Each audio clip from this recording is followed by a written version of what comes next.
All right, everybody, welcome to the first official episode of After the Whistle. Look, we don't have all the fancy podcast equipment. We got a microphone, we got a camera, and a ring light. That's all we need. Basically, this show is going to be me going over some crazy stories that happened to me during my football days, advice that I have to give for people who are either going through high school or even before that, or even guys who are in college, or just the normal adult who needs some advice. We'll have guests on later on once I get an official podcast set up. Some of my best friends that are in the NFL, other sports. So look forward to that. Basically, the purpose of the show is just to provide entertainment. I mean, at the end of the day, that's what a podcast is for. I'm not doing it the conventional style, but I think it'll be good. So today, we are going to talk about how I got my scholarship pulled from the University of Louisiana or Louisiana State University, LSU. LSU. I lost my scholarship to LSU. To give you some context here, I had 47 Division One offers coming out of high school. Yeah, I know. I I'm that guy. No, I'm just playing. I mean, I was 6'5" in high school. Usually, if you're 6'5" and you can relatively play, you'll get offers out of high school. Um, but I really loved LSU. I loved Coach O, who was there at the time. The offensive coordinator was a guy by the name of Joe Brady. Yes, Joe Brady, the guy who was the offensive coordinator for Joe Burrow when they won the national championship, who's now the offensive coordinator for the Buffalo Bills. That is a very important piece of information that I need you to remember for later in the story. So, we'll just say that it was junior year. I had went to LSU, my entire family. We had met with Coach O and had my like big meeting in his office, and basically I told him silently that I was coming to LSU. So basically a silent commitment just because I wasn't ready to go public with it yet. And also my dad really didn't want me going to LSU because the tight ends coach at the time was a GA. For those of you who do not know what a GA is, it's basically not a real position coach. So my dad was a little bit suspect that the tight ends coach wasn't actually like a named coach. So I silently committed to LSU. Now, fast forward, we are in spring football. And for those of you who don't know, my dad played in the NFL, and he was also just a coach at my high school. If you've had a dad as a coach, you know it has its ups and downs. And as to have a dad that played in the NFL, was a Hall of Famer at the University of Florida, and basically has a high standard, you're going to butt heads a lot. And me and my dad did. I love my dad to death, but it just happens. So one practice in high school, it's a spring practice going into the junior year, going into my senior year. I go out to pre-practice, and my dad runs the offensive line group. And so I'm a tight end, and so I sometimes go over there and I'm sometimes go over there and do the pre-practice with them just to work on blocking and stuff because I was a blocking tight end as well as a receiving tight end.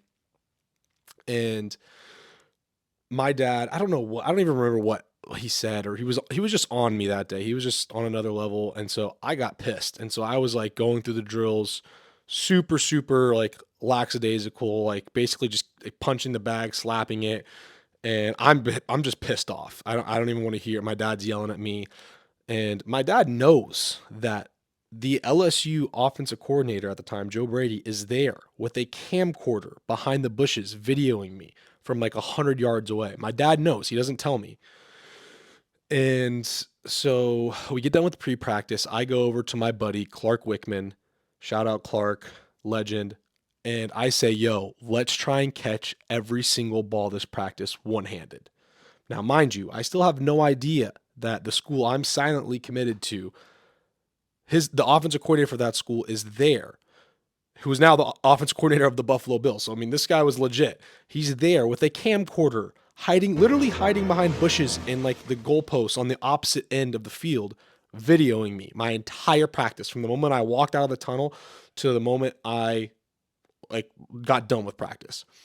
And I had no idea that this was even a thing. This is the first coach that's ever done this. I mean, there could be more coaches that have done it. I just didn't know. And so I go through the entire practice and I only use one hand the entire practice to catch any footballs. And in high school, I'm getting thrown probably 40 footballs at practice. So I'm like, I actually catch a lot of them. Like I don't do bad. But there was like two I was wide open in the end zone of my high school trying to catch one-handed, and I dropped them. And I have all the coaches yelling at me like, "What's going on?" And look, I'm an immature kid. Yes, I know I'm an idiot. I will 100% agree with you. I was just an idiot. And so we get through with practice, and my dad still hasn't told me yet. And so I get home for dinner that night, and my dad tells me Joe Brady was there videoing that entire practice. My heart dropped to the floor. Like I literally felt nauseous. And come to find out, I don't hear any correspondence from LSU. I mean, they were texting me every single day. After that day, I didn't hear anything for like 2 weeks. And so I text the coach and I'm just like, I need to rip the band aid off. And I say, hey, coach, I had no idea you're out there, yada, yada, yada, basically apologizing. And then he responds and says, hey, man, we appreciate it, but we are going to move on to our other tight ends in the class. And so basically, I got my scholarship pulled. Um, yeah, it was a very unfortunate thing. I learned a lot from it. You never know who's recording or who's there or who's watching. And that was one of those days where I just was having a bad day. My dad made me mad, and no excuses, but I just was an idiot. And it cost me going to LSU. And I would recommend anybody who's in that same position, you get pissed off about something, don't let it snowball into something bigger like I did. I let one thing that really is irrelevant, I mean, it's my dad, just piss me off and basically lose my scholarship to a school that I did want to go to.